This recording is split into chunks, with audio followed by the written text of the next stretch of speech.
Hello everyone and welcome back to the channel. In today's video I'm going to be scaping this Dewar Neo glass air. So this is kind of like a shallow terrarium slash aquarium. And today I'm going to be doing sort of like a riverbed style scape with some immersed growth. So to start with, I'm just going to lay some Colorado sand across the bottom. This is also just to help you guys see better because I'm aware the marble table makes this quite hard to see. So I'm just going to put some Colorado sand down and spread that out. It also gives a little bit of protection on the glass for the stones as well. And the stones that I'm going to be using are just some river stones. These are a mix of some that you can get from Weo Eco and just some that I found on the beach.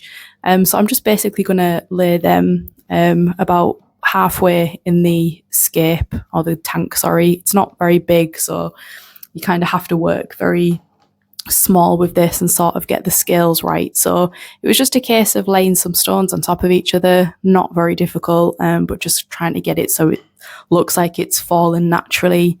And then just going in with some smaller detail stones. Again, I think these are from Weo Eco as well, but again, you could just use any kind of found small pebbles and things like that. And it's just a case of sort of grading it out. This is something that I quite often do on the channel when I'm doing various aquascapes. So it's just going in with big stones down to smaller ones. So this is just some cheap gravel. I think this was just from like Pets at Home or somewhere. But again, just some small gravel. It just helps to add some detail. And just sprinkling that in there. And then after that, we're going to go down in size again. And I'm going to use some Dewar River sand, I think it's called. It's basically just a chunkier La Plata sand, just to give a little bit of contrast. And then I'm just going to go over the top of it all again with the ADA Colorado sand. And I use this rather than La Plata just because it's warmer and I feel like it complements the little rocks and things because they've kind of got like orangey tones in them and quite warm tones. So I figured it'll probably complement it, and I don't use it as often as La Plata, so I thought I'd give it a try. And next I'm going to use some small twigs. This is just some broken bits of Redmore root wood. Can never say that one. Not going to use much, but it's just to add a little bit of detail and just another little bit of interest. And it's also going to help me to attach some little plants that I'm going to put in here as well. So not much, just a few pieces. And then once they're in position, I'm just going to kind of glue everything together. It shouldn't float because it's not like it's going to hold a large volume of water, but just to be safe.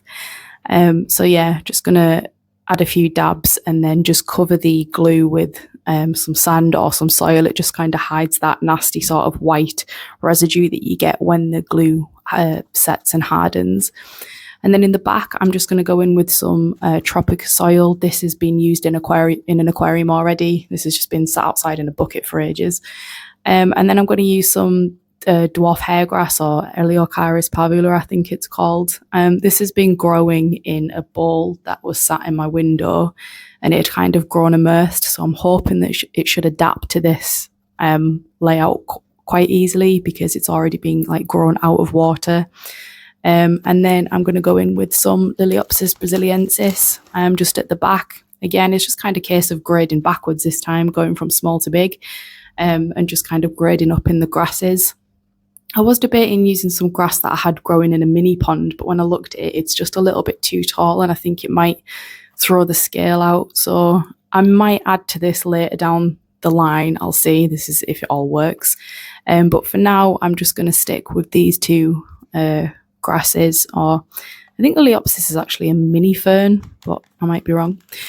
So yeah, once the background's done, all I'm going to add in the foreground is just some Anubias Nana mini coin. It's my absolute favourite Anubias. It does stay really small and it's just got really cute little round leaves. So I think it'll just be a perfect addition because it'll complement the round pebbles that are in the scape. So I put 3 kind of clumps of it, just what came in the pot. I just broke them up and popped them in. And then the last thing I'm going to go in with, it's called bog-off moss. Bog-off moss. I don't know. It's a moss I've not seen before, but I don't know if it's new from Tropica. It's a Taxiphyllum barberi, or however you pronounce it. And then in like inverted comma things, it says bog-off moss. So I was happy to try something new. So I've just basically wedged this in little cracks and crevices all around the scape. And I've also just put some in and amongst the aqua soil, because I kind of want it to be sort of like a river's edge, a little bit swampy maybe, just with like moss and grass, just something like really, really natural looking. So once that was all in, it was time to fill up. This is the easiest thing to fill up ever. I wish all water changes were going to be as easy as this. I think it literally held a litre of water. And yeah, there we have it. So I will keep you updated on this. Fingers crossed that it works. I will do some water changes on it this week just to make sure that we get no algae. It's going to sit under a very, very, very low watt light, where all my doers currently sit. So yeah, thank you so much for watching. I really hope you enjoyed this one, and I will catch you guys on the next one, which will hopefully be another build video. Thanks for watching, guys. Take care.